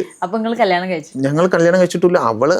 അവളും അവളുടെ ഫ്രണ്ട് അഫീഫ, പിന്നെ ഇപ്പോൾ ഗൾഫിലൊരു അമ്മുണ്ട്, എൻ്റെ ഒരു കസിനാണ്. അപ്പോൾ അവരൊക്കെ കൂടി ഒന്നിച്ചൊരു വീട്ടിൽ താമസിക്കുന്നതാണ്, ഒരു ഫ്ലാറ്റ്. അപ്പം അവിടെ ഒരു സുദർശൻ എന്ന് പറഞ്ഞ DYSP ഉണ്ടായിരുന്നു, ഇപ്പോൾ SP ആണ്. അയാൾ വീട്ടിൽ പോയി, ഇവിടെ മൊഴിയെടുക്കാൻ എന്നുള്ള വ്യാജേന വീട്ടിൽ പോയി മൊഴിയെടുത്ത്, ആളില്ലാത്ത ഞാൻ അവിടെ ഉണ്ടാകുന്നൊക്കെ വിചാരിച്ചിട്ടായിരിക്കും അയാൾ പോകുന്നത്. അയാൾ വാതിൽ തുറന്നപ്പോൾ തന്നെ അകത്തൊക്കെ കയറി തലയൊക്കെ ഇട്ട് നോക്കി. അങ്ങനെയൊക്കെ ചെയ്തിട്ട് ശരിക്കും മനുഷ്യത്വ വിരുദ്ധമായ സാധനം ചെയ്തിട്ട് ഈ സംഭവം, എന്നിട്ട് ഇവരുടെ പരാതി കൊണ്ടുവന്നിട്ട് സസ്പെൻഡ് ചെയ്തു തന്നെ. 32 വയസ്സുള്ള ഒരു സ്ത്രീ, ആ സ്ത്രീയെ ഒരാൾ പ്രേമിച്ചു പ്രണയം നടിച്ചു വഞ്ചിച്ചു എന്ന് പറയേണ്ടത് ആ സ്ത്രീയല്ലേ? അതാണ് അതില് വേറെ തമാശ. 32 വയസ്സുള്ള സ്ത്രീയുടെ അമ്മ പരാതി കൊടുത്തിട്ട് നിങ്ങളെ സസ്പെൻഡ് ചെയ്തു. ആ സ്ത്രീയോട് പോലും ചോദിക്കാതെ, അല്ലെങ്കിൽ ആ സ്ത്രീയുടെ അഭിപ്രായം എന്താന്ന് പറയാതെ അത് കേൾക്കാതെ എന്നെ സസ്പെൻഡ് ചെയ്തു. അതും ഈ പറഞ്ഞ സസ്പെൻഷൻ ഓർഡറിൽ ഈ സംഭവമൊക്കെ വെച്ചിട്ട്, ഇവളുടെ അമ്മയുടെ ഇന്ന ആളുടെ പരാതിയിൽ ഇന്ന സ്ത്രീ എന്നൊക്കെ പറഞ്ഞ് വെച്ചിട്ട് സസ്പെൻഷൻ ഓർഡർ. അപ്പോൾ ഞാനും ആദ്യം ഇത് കിട്ടിയപ്പോൾ ഡിസ്കസ് ചെയ്തപ്പോൾ, സസ്പെൻഷൻ ഞങ്ങൾ പൊതുവെ ആഘോഷിക്കാറാണ്. അപ്പോൾ നമ്മൾ സുഹൃത്തുക്കളൊക്കെ കിട്ടിയല്ലോ പറഞ്ഞിട്ട് ഞാനൊക്കെ, ഞങ്ങൾ ബീച്ചിൽ എല്ലാ ദിവസവും രാത്രി ഇരിക്കാറുണ്ടായിരുന്നു. അപ്പോൾ രാത്രി ബീച്ചിൽ തോന്നിക്ക് അവർ കേക്കൊക്കെ വാങ്ങി വെച്ചിട്ടുണ്ടാവും കട്ട് ചെയ്യാൻ. യാഷർ ഭായ്, നിഖില, നജു, നിയാസ് ഭായ്, ഇവരൊക്കെയാണ് നമ്മളെ ടീം. അപ്പോൾ ആതിര പറഞ്ഞു, അപ്പം ഞങ്ങളാണെങ്കിൽ ഞങ്ങളെ സുഹൃത്തുക്കൾക്ക് എല്ലാവർക്കും ഈ പ്രേമം അറിയാം, ഞാൻ താമസിക്കുന്ന പോലീസ് ക്വാർട്ടേഴ്സിൽ എല്ലാവർക്കും അറിയാം, കൂടെ വർക്ക് ചെയ്യുന്നവർക്കറിയാം, നാട്ടുകാർ. ഞങ്ങൾ അന്നേ ഫേസ്ബുക്കിലൊക്കെ ഫോട്ടോ ഇടും, ഒരുമിച്ചുള്ള ഫോട്ടോ ഇടുന്നുണ്ട്, ഞാനും മോളും ആതിരയും കൂടിയുള്ള ഫോട്ടോ ഒക്കെ ഇടുന്നുണ്ട്, എല്ലാവർക്കും അറിയാം. അപ്പോഴാണ് ഇത് അടിച്ചിരുന്നത്. ഞങ്ങൾ ഫേസ്ബുക്കിൽ ഈ സാധനം ഞാൻ പോസ്റ്റ് ചെയ്തു. അപ്പോഴാണ് ശരിക്കും ഒരു പോരാട്ടത്തിൻ്റെ വേറൊരു ഇത് തുടങ്ങുന്നത്, നമുക്ക് ഫൈറ്റ് ചെയ്യേണ്ടി വരുന്നത്. അപ്പോൾ ആ സമയത്ത് ചാനലുകാർ ഇൻ്റർവ്യൂ ചോദിച്ചു. അപ്പോൾ ഞാൻ പോലീസിലെ അച്ചടക്കമൊക്കെ ലംഘിച്ച് ഞാൻ എല്ലാവർക്കും ഇൻ്റർവ്യൂ കൊടുത്തു, നമുക്ക് പറയാനുള്ളത് തുറന്ന് പറഞ്ഞു. ഞാൻ ആദ്യം കൂടെ പോയി പറഞ്ഞു, എന്നോട് ചോദിച്ചത് ഞാൻ പറഞ്ഞു, എല്ലാവർക്കും ബൈറ്റ് കൊടുത്തു. അപ്പോൾ ഇയാൾ തുരുതുരാ എനിക്കെതിരെ അച്ചടക്ക നടപടി എടുത്തുകൊണ്ടേയിരുന്നു. ഇപ്പം കുന്നമംഗലം CIക്ക് എനിക്കൊരു PR ആക്കി കുന്നമംഗലം CIക്ക് കൊടുത്തു. മാധ്യമങ്ങളോട് സംസാരിക്കുകയും ഫേസ്ബുക്കിൽ പോസ്റ്റ് ഇടുകയും ചെയ്തു. പോലീസ് സേനയ്ക്ക് അപമാനം ഉണ്ടാക്കി. തിരിച്ച് വെള്ളയിലെ ഗോകുമാർ സാറിന് അന്വേഷിക്കാൻ വേണ്ടി കൊടുത്തത് തിരിച്ചു പറഞ്ഞിട്ട് ഫേസ്ബുക്കിൽ പോസ്റ്റ് ഇടുകയും മാധ്യമങ്ങളോട് സംസാരിക്കുകയും ചെയ്യുന്നു. തലങ്കും വിലങ്ങും നടപടിയെടുത്ത്, ഒരുപാട് അച്ചടക്ക നടപടിയെടുത്ത് എല്ലാം കൂടി കുത്തിക്കെട്ടിയിട്ട് പിരിച്ചുവിടാൻ വേണ്ടിയിട്ട് ഒരു സംയുക്ത അന്വേഷണം എന്ന് പറഞ്ഞിട്ട് PK രാജു എന്ന് പറഞ്ഞ ആൾക്ക് കൊടുത്തു. അതിൻ്റെ മറുപടികളൊക്കെ ഇതിലുണ്ട്. അവിടെ നിന്നാണ് പിന്നെ നമ്മളൊരു ഫൈറ്റിൻ്റെ വേറൊരു തലം വരുന്നത്. പിന്നെ സ്വാഭാവികമായിട്ട് ഞാൻ ഉദ്ദേശിച്ചിട്ടല്ല, പക്ഷേ പോലീസുകാരുടെ പ്രശ്നങ്ങളിൽ, ഒരുപാട് പ്രശ്നങ്ങളിൽ നമ്മൾ പോസ്റ്റ് ഇടുകയും ഇൻവോൾവ് ആവുകയൊക്കെ ചെയ്തു. അങ്ങനെയാണ് ഹെൽമെറ്റിൻ്റെ വിഷയമൊക്കെ വരുന്നത്. പോലീസുകാർക്ക് ഹെൽമെറ്റ് സാധാരണ PHQ ഇഷ്യൂ ചെയ്യുന്നതാണ് സ്റ്റോറിൽ നിന്ന്. ആ വർഷം ജില്ലാ പോലീസ് മേധാവിമാർക്ക് ഫണ്ട് കൊടുത്തിട്ട് അവിടെ നിന്നാണ് വാങ്ങിക്കുന്നത്. അപ്പോൾ അതെനിക്കറിയില്ല. നമ്മൾ എയർ ക്യാമ്പ് പോയിട്ട് ഡ്യൂട്ടി ചെയ്യാൻ ഹെൽമെറ്റ് വെച്ചപ്പോൾ ഈ ഗ്രില്ലിന് ഭയങ്കര വെയിറ്റ്, ഇത് മുന്നോട്ട് തൂങ്ങി നിൽക്കുന്നു. ഈ ചിൻസ്ട്രാപ്പ്, ഇതിൻ്റെ വലിവും കൊണ്ട് ചിൻസ്ട്രാപ്പ് പൊട്ടിപ്പോയി, പിന്നെ ഇത് തലയിൽ നിൽക്കില്ല. അങ്ങനത്തെ ഒരു ഹെൽമെറ്റ്. അപ്പോൾ ഇങ്ങനത്തെ ഒരു ഹെൽമെറ്റ് നമ്മൾ ഇതുവരെ പോലീസിൽ കണ്ടിട്ടുമില്ല. അപ്പോൾ എന്നിട്ട് നമ്മളന്ന് ബൈക്കിൻ്റെ ഹെൽമെറ്റ് വെച്ചിട്ടാണ് ഡ്യൂട്ടി ചെയ്തത്. തിരിച്ചു വന്ന് ഞാനിത് തിരിച്ചു കൊടുക്കുമ്പോൾ ഞാൻ പറഞ്ഞു, ഇതെന്താ ഇങ്ങനത്തെ ഹെൽമെറ്റ് എന്നൊക്കെ. അപ്പോൾ QMലുള്ള പോലീസുകാരൻ പറഞ്ഞു, നീ എഴുതുന്ന ആളല്ലേ, എഴുതിക്കോ, ഇവിടെ ഇങ്ങനത്തെയൊക്കെ ഉള്ളൂ എന്ന് പറഞ്ഞു. ഞാൻ അതിൻ്റെ ഫോട്ടോ എടുത്ത് പിറ്റേ ദിവസം എഴുതുകയും ചെയ്തു. എഴുതി കഴിഞ്ഞപ്പോൾ മൊത്തം വിഷയമായി. അപ്പോൾ അന്വേഷണം വരുന്നു, ഇത് വരുന്നു. പിറ്റേ ദിവസം ഈ ഒരു DYSPയുടെ അളിയൻ്റെ കടയിൽ നിന്നാണ് ഈ സാധനം കൊണ്ടുവരുന്നത്. എനിക്കൊന്നും കെട്ടിട പണിക്കാരുടെ ഹെൽമെറ്റ് ആൾട്ടർ ചെയ്തായിരിക്കും ഗ്രില്ല് വെച്ചിട്ട്. അടുത്ത ദിവസം ISI മാർക്കുള്ള ഹെൽമെറ്റ് തിരിച്ചു വരുന്നു. അങ്ങനെ വരും. അപ്പം നമ്മൾ ചെയ്യുന്നതിന് റിസൾട്ട് ഉണ്ടാവുന്നു, ഇത് മീഡിയ മൊത്തം കവർ ചെയ്യുന്നു. അങ്ങനെ ഒരു മാറ്റം പറഞ്ഞു തുടങ്ങുന്നത് അവനവന് വേണ്ടി ആണെങ്കിലും പിന്നെ ചുറ്റുമുള്ളവരിലേക്ക് അത് പറയാൻ എല്ലാവർക്കും ധൈര്യം ഉണ്ടാവണമെന്നില്ലല്ലോ. അപ്പം അങ്ങനെ ഒരുപാട് പേരുടെ വോയിസ് ആവാൻ പറ്റുക എന്നുള്ള സ്പേസിലേക്കും നിങ്ങൾ എത്തിയിട്ടുണ്ടാവും ഞാൻ വിചാരിച്ചിട്ട് തന്നെയാണ് ചോദിച്ചത്. അങ്ങനെയാണ് പിന്നെ പോലീസിലെ പ്രശ്നങ്ങൾ നമ്മൾ പറയാൻ തുടങ്ങിയത്. പിന്നെ ഞാൻ പിന്നെ പേടി എന്ന് പറഞ്ഞ സാധനം ഇല്ലാതായി. പിന്നെ ഈ പറഞ്ഞ മറുപടികൾ ഞാൻ പേടിപ്പിക്കുന്നതിനൊരു പരിധി ഉണ്ടല്ലോ. പിന്നെ മെമ്മോ തരും, മറുപടികൾ കൊടുക്കും. ആ മറുപടികൾ ഈ പറഞ്ഞ ഉദ്യോഗസ്ഥൻ വായിക്കുന്നതിന് മുമ്പ് കേരളത്തിലെ എല്ലാ പോലീസുകാരും വായിച്ചിട്ടുണ്ടാവും. അതിൻ്റെ PDF വായിച്ചിട്ടുണ്ടോ അങ്ങനത്തെ അവസ്ഥയിൽ ഞാൻ ഒരുപാട് ആൾക്കൊന്നും അയക്കുന്നില്ല. ഞാൻ ആ ഉദ്യോഗസ്ഥനും ആ ഉദ്യോഗസ്ഥൻ്റെ റൈറ്റർക്ക് നമ്മുടെ സ്റ്റേഷനിലെ റൈറ്റർക്ക് പിന്നെ നമ്മുടെ ഒരു സുഹൃത്തായിട്ടുള്ള ഒരു IPS ഓഫീസർ ഇത്ര പേർക്ക് അയക്കുന്നുള്ളൂ. അപ്പോൾ ഈ ഉദ്യോഗസ്ഥൻ്റെ കൂടെ നിൽക്കുന്നവർ തന്നെ ഇത് ഷെയർ ചെയ്യുന്നതുകൊണ്ടാണല്ലോ അറിയുന്നുണ്ടല്ലേ ഒരു വല്ലാത്ത പോലീസ് ജീവിതമായിരുന്നു. പിന്നെ രസമായിരുന്നു. പിന്നെ ഈ പറഞ്ഞ പോലെ നടപടി വരുന്നു, സസ്പെൻഷൻ വരുന്നു, മാറ്റുന്നു, അടുത്ത സ്ഥലത്ത് പോസ്റ്റ് ചെയ്യുന്നു. തിരിച്ചറിയപ്പെടാൻ തുടങ്ങി. ഉമേഷ് വള്ളിക്കുന്ന് എന്ന് പറയുന്നത് പെട്ടെന്ന് തിരിച്ചറിയപ്പെടാൻ തുടങ്ങി, സെലിബ്രിറ്റി പോലീസുകാരനായി. അതെ. പിന്നെ ഏത് പോലീസ് സ്റ്റേഷൻ ചെന്നാലും തിരിച്ചറിയുന്ന ഒരാളെങ്കിലും ഉണ്ടാവുമെന്നാണ് ഞാൻ കഴിഞ്ഞ ഇൻ്റർവ്യൂവിലൊക്കെ പറയാറുള്ളത്. ഇപ്പോൾ ഒന്ന് മാറ്റി പറയാനുള്ളതെന്ന് വെച്ചാൽ ഞാനിപ്പോൾ കഴിഞ്ഞ മാസം കുറച്ച് പോലീസ് സ്റ്റേഷനുകളിലൊക്കെ ഒന്ന് പോയി ഒരു പോലീസ്, പക്ഷെ അവിടെ എല്ലാവരും തിരിച്ചറിയുന്നു, എല്ലാവരും നമ്മളെ ഭയങ്കര സ്നേഹത്തിൽ സ്വീകരിക്കുന്നു. അതെ, ഇപ്പം നമ്മൾ ഫോഴ്സിലും ഇല്ല.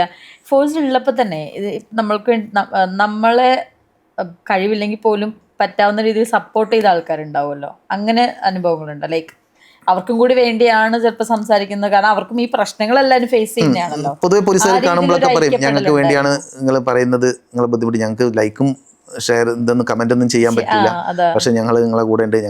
ഞങ്ങളെ വാട്സാപ്പ് ഗ്രൂപ്പിലൊക്കെ പറയും. പിന്നെ പോലീസുകാരുടെ ഫാമിലി ഭയങ്കര, ഇപ്പോൾ പോലീസുകാർ കണ്ടാൽ പറയാൻ മടിച്ചിട്ടുണ്ടെങ്കിലും ഈ പോലീസുകാരുടെ ഫാമിലി കാണുമ്പോൾ, ഭാര്യമാരൊക്കെ കാണുമ്പോൾ നമ്മളോട് പറയും. കാരണം അവർക്കും ഈ തൊഴിലത്തിലെ പ്രശ്നം, ഇവർ കടന്നു പോകുന്ന സ്ട്രെസ്സ് അറിയില്ലല്ലോ. ഇവർ ചിലപ്പോൾ വീട്ടിൽ പോയി പറയണമെന്നില്ല. ഇങ്ങനെ ഒരാൾ വിളിച്ചു പറയുമ്പോഴാണ് ഇങ്ങനത്തെ ഒരു സ്പേസിൽ നിന്നാണ് ഇവർ ജോലി ചെയ്തിട്ട് വരുന്നത് എന്നുള്ളൊരു അണ്ടർസ്റ്റാൻഡിങ് കുറച്ചെങ്കിലും സൈഡിൽ നിന്ന് വരുമല്ലോ. ഇപ്പോൾ ഒരു പോലീസുകാരുടെ ആത്മഹത്യയെക്കുറിച്ച് ഞാൻ എഴുതിയ വാർത്തയൊക്കെ വന്ന ആ സമയത്ത് ഒരു CIയുടെ വൈഫ് എന്നെ വിളിച്ചിട്ട് പറഞ്ഞു, ഉമേഷേട്ടാ നിങ്ങൾ പോലീസുകാരുടെ ആത്മഹത്യയെക്കുറിച്ച് നിങ്ങൾ പറഞ്ഞു, പക്ഷേ പോലീസുകാരുടെ ഭാര്യമാർ എത്ര പേര് ആത്മഹത്യ ചെയ്യുന്നുണ്ട് നിങ്ങൾ അന്വേഷിച്ചിട്ടുണ്ടോ എന്നൊക്കെ. ഞാൻ പിന്നെ അവരോട് കുറേ സംസാരിച്ചു. എനിക്ക് തോന്നി അവരങ്ങനെ ആത്മഹത്യയുടെ ഒരു മൂഡിലിരിക്കുന്ന ഒരു അവസ്ഥയാണെന്ന്. അപ്പോൾ പോലീസുകാരുടെ ഭാര്യമാരും ആത്മഹത്യ ചെയ്യുന്നുണ്ടാവും. അത് പക്ഷേ എവിടെയും വരുന്നില്ലല്ലോ. സഹിക്കുന്നുണ്ടാവും. കാരണം ഈ സ്ട്രെസ് മുഴുവൻ റിലീസ് ചെയ്യുന്നത് അവിടെ ആയിരിക്കും. ഞങ്ങളുടെ സ്റ്റേഷനിൽ ഒരു CI ഉണ്ടായിരുന്നു, ആറന്മുളയായിരുന്നപ്പോൾ. ഈ പുള്ളി ഒരു പക്ക ഒരു കൊല്ലം ഭാഗത്തൊക്കെ ഉള്ളൊരു തെറി പോലീസ് സ്റ്റേഷനിൽ ഉപയോഗിച്ചുകൊണ്ടിരുന്നത്, വളരെ വൾഗറായിട്ടുള്ളൊരു തെറി. അപ്പോൾ അത് പറയുമ്പോൾ ഇപ്പം വേറൊരു പോലീസുകാരനെ പറ്റി പറയുമ്പോൾ പറയും ആ ഡാഷ്, ഇപ്പം എന്നെ പറ്റി പറയുമ്പോൾ ആ ഡാഷ്. ഇപ്പം ഒരു മീറ്റിങ്ങിൽ ഇരിക്കുമ്പോൾ പുള്ളി പറയുന്നു ആ ഡാഷിനെ ഞാനത് ഏൽപ്പിച്ചിട്ട് അങ്ങനെ എങ്ങനെയെന്നൊക്കെ. അപ്പോൾ ഞാൻ സാറിനോട് പറഞ്ഞു, സാർ ഈ വാക്കുകൾ ഇവിടെ ഉപയോഗിക്കരുത്, ഇത് പോലീസ് സ്റ്റേഷനാണ്, കുറച്ചും കൂടി മഞ്ഞായിട്ട് പറയുന്നത്. അപ്പോൾ നീ പറഞ്ഞു, നീ നിൻ്റെ കളി കോഴിക്കോട് വെച്ചാൽ മതി, നീ ഇവിടെ വന്ന് കളിക്കണ്ട, ഇത് നിൻ്റെ കോഴിക്കോടല്ല, നീ കോഴിക്കോട്ടെ അഭ്യാസമൊക്കെ കോഴിക്കോട് ഇറക്കിയാൽ മതി എന്നൊക്കെ പറഞ്ഞിട്ട് എന്നോട് ഡയലോഗ് അടിച്ചു. ഞാൻ പിറ്റേ ദിവസം പോസ്റ്റ് ഇട്ടു. ആ സമയത്താണ് DGPയുടെ ഒരു സർക്കുലർ വരുന്നത്, പോലീസുകാർ പൊതുജനങ്ങളോട് മാന്യമായി പെരുമാറുന്നതിനെ കുറിച്ചിട്ടൊക്കെ. അപ്പം ഞാൻ ഈ സർക്കുലറിനെ അംഗീകരിക്കുന്നു, പക്ഷേ ഈ പോലീസുകാരുടെ അവസ്ഥ ഇതാണെന്ന് പറഞ്ഞിട്ട് ഞാനൊരു പോസ്റ്റ് ഇട്ടു. പിന്നെ അയാൾക്ക് അപ്പോൾ പിന്നെ നിവൃത്തിയില്ല, പിന്നെ അയാൾക്കെതിരെ എൻക്വയറി വന്നു, തെറിവിളി നിർത്തേണ്ടി വന്നു. അപ്പം അങ്ങനെയുള്ള കാര്യങ്ങളൊക്കെ അപ്പോൾ ഈ തെറിവിളി കേൾക്കുന്ന പോലീസുകാരൻ രാവിലെ സ്റ്റേഷനിൽ നിന്ന് വരുന്നു. രാവിലെ സാട്ടാന്ന് പറഞ്ഞ പരിപാടിയുണ്ട്, അവിടെ നിന്ന് SP-യുടെ ആ പരിപാടി മൊത്തം ഈ ചീത്തയേക്കലും ചിലർ തെറി പറയും, അല്ലെങ്കിലും ഈ പറഞ്ഞ റഫായിട്ടുള്ള സംസാരം, ഒരു എന്തെങ്കിലും നല്ല കാര്യം ചെയ്താൽ അതിനൊരു സാട്ടാന്ന് പറയും. അതായത് രാവിലെയുള്ള ഒരു വയർലെസ്സിലുള്ള കോൺഫറൻസാണ്. അപ്പോൾ അത് ജില്ലാ പോലീസ് മേധാവി വരും, എല്ലാ സ്റ്റേഷനുകളിലും വിളിക്കും, ആ സ്റ്റേഷനിൽ തലേന്നുണ്ടായ വിവരങ്ങൾ, അന്ന് നടക്കാനുള്ള വിവരങ്ങൾ പറയും, നിർദ്ദേശങ്ങൾ കൊടുക്കും. ഇതാണ് അതിൻ്റെ ഉദ്ദേശം. അത് മനസ്സിലാക്കി ചെയ്യുന്ന ജില്ലാ പോലീസ് മേധാവിമാരുണ്ട്. ഇതാണ് ഇതിൻ്റെത്. അതായത് പോലീസുകാരെ ബ്രീഫ് ചെയ്ത് മോട്ടിവേറ്റ് ചെയ്ത് അന്നത്തെ ഡ്യൂട്ടിക്ക് സജ്ജരാക്കുക എന്നുള്ളതാണ് അതിൻ്റെത്. പിന്നെ എല്ലാ സ്റ്റേഷനിലെ വിവരങ്ങൾ അറിയുക, ഇതാണ് ഉദ്ദേശം. പക്ഷെ ചില ആൾക്കാരുണ്ട്, ചില ആൾക്കാർ ഇതൊരു അസഭ്യം പറയാനോ അല്ലെങ്കിൽ തൻ്റെ അധികാരം പ്രയോഗിക്കാനോ ചിലപ്പോൾ രാവിലെയൊക്കെ സാട്ട വിളിച്ചിട്ട് തനക്ക് എന്തിനാണോ പണിയെടുക്കുന്നത്, തന്നെ ആരോടോ പോലീസിൽ എടുക്കുന്നതെന്നൊക്കെ പറഞ്ഞാൽ അന്നത്തെ ആ പോലീസുകാരൻ്റെ സാധാ പോലീസുകാർക്കല്ലേ കേൾക്കുന്നത്, അതൊരു സ്റ്റേഷനിലെ SHO ഒക്കെയാണ് കേൾക്കുന്നത്. ഈ SHO എന്ന് പറയുന്നത് ആ സ്റ്റേഷൻ മുഴുവൻ നോക്കേണ്ട ആളാണ്. ഈ എനർജിയാണ് ഇയാൾ കൊടുക്കുന്നത്. മാത്രമല്ല ഇത് വയർലെസ് സെറ്റിലാണ് പറയുന്നത്. ഇതാ വയർലെസ് സെറ്റ് കയ്യിലുള്ള എല്ലാ സ്ഥലത്തും ഇത് കേൾക്കുകയാണ്. അപ്പൊ അങ്ങനത്തെ ഒരു മോശം അന്തരീക്ഷം ഉണ്ടാക്കുന്ന ഇതിനകത്ത് ക്രിയേറ്റ് ചെയ്യപ്പെടുന്ന ഒരു അറ്റ്മോസ്ഫിയർ, ഒരു എനർജി ഉണ്ടല്ലോ, ഇത് തന്നെയാണ് ഇവര് പുറത്തേക്കും സ്വാഭാവികമായിട്ടും വരുമല്ലോ, വരില്ലേ? പക്ഷെ താഴെ അടുത്ത ലെവലിലേക്ക് ഇത് ട്രാൻസ്ഫർ ചെയ്യപ്പെടുകയാണല്ലോ. അതെ അതെ അതെ. ഇത് ചിലപ്പോൾ ഈ പറഞ്ഞ പോലെ വീടുകളിലുള്ള സിറ്റുവേഷനും ഈ പറഞ്ഞ വെന്റ് ഔട്ട് ഇവര് ഇവിടെ ഒന്നും തിരിച്ചു പറയാനോ ഒന്നും പറ്റുന്ന ഒരു അവസ്ഥ ഇവിടെ ഈ പറഞ്ഞ സാട്ടം മുതലുള്ള ഈ സാധനം അവസാനം പുറത്തു പോകുമ്പോൾ നാട്ടുകാരുടെ അടുത്തൊന്നും ചിലപ്പോൾ കിട്ടും ഈ കേക്കും ഇതൊക്കെ പറഞ്ഞിട്ട്. പഴയ പോലെ അല്ലല്ലോ, ആൾക്കാർ തിരിച്ച് പ്രതികരിക്കുന്നതാണ്. ഇപ്പൊ എന്തെങ്കിലും ഒരു തന്നാൽ ഇപ്പൊ കള്ളന്മാരാണെങ്കിൽ പോലും പോലീസിനെ തെറി വിളിക്കും, ചിലപ്പോൾ തല്ലുകൊള്ളേണ്ടി വരും. ഇതൊക്കെ കഴിഞ്ഞ് വീട്ടിൽ ചെല്ലുമ്പോൾ ഈ സ്ട്രെസ്സൊക്കെ ഇറക്കി ചെല്ലുമ്പോഴായിരിക്കും വീട്ടിലെ ഫാമിലി ഇദ്ദേഹം വന്നിട്ട് വേണമെന്ന് ഫ്രീ ആവാൻ എന്ന് വിചാരിച്ചിരിക്കുന്നത്.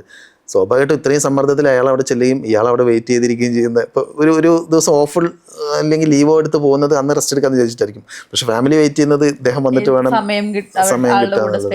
സ്വാഭാവികമായിട്ടും സംഘർഷമാവും. ഇപ്പം നമ്മൾ തന്നെ ഇപ്പം നമ്മളെ ഫാമിലിയിൽ 2 ദിവസം മിണ്ടാണ്ടിരുന്ന് കഴിഞ്ഞാൽ മാറിയില്ലേ, സ്വഭാവം അന്ന് കുടുംബത്തിന്റെ അന്തരീക്ഷം മാറൂലേ. അപ്പോൾ അതിനെ കവർ ചെയ്യാൻ എല്ലാവർക്കും പറ്റും. അന്വേഷിക്കേണ്ട ഒരു വിഷയമാണ് ഇവരുടെ ഈ സാധാരണ പോലീസുകാരുടെ പോലീസ് ജീവിതവും അതേപോലെ കുടുംബത്തിലുള്ള ആൾക്കാരോട് ചോദിച്ചു കഴിഞ്ഞാൽ അവിടെയും നടക്കുന്ന സംഘർഷങ്ങൾ ഭീകരമാണ്. പിന്നെ ഇതിൻ്റെ ഒരു രണ്ടാം ഘട്ടം എന്ന് പറയുന്നത് ഈ സംഘർഷങ്ങൾ വരുമ്പോൾ അത്ര മദ്യപാനത്തോട് പിടിച്ചു നിൽക്കാൻ പറ്റാത്ത ആൾക്കാരൊക്കെ ഉണ്ടാവും. ചിലപ്പോൾ മദ്യപാനത്തിലേക്ക് വിട്ടുപോകുന്ന ആൾക്കാർ.